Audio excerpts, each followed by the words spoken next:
Real talk, kung hindi ka kayang i-manipulate ng isang tao, gagawin kanyang kaaway. Tapos kung hindi ka naman maniwala sa sinasabi niya, magagalit siyang bigla. Kasi hindi ka kaya niyang utuin at bilugin. Nakakatakot sila, di ba?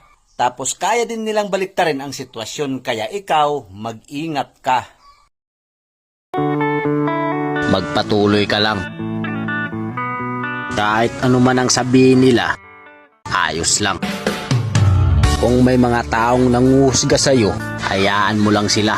Dahil hindi mo naman obligasyon na ipaliwanag kung sino ka talaga. Kaya kapag alam mong tama naman ang ginagawa mo, lumaban ka lang kahit na mag-isa. Ipakita mo sa mga taong nagmaliit sa'yo na kaya mong tumayo nang hindi nakadepende sa iba.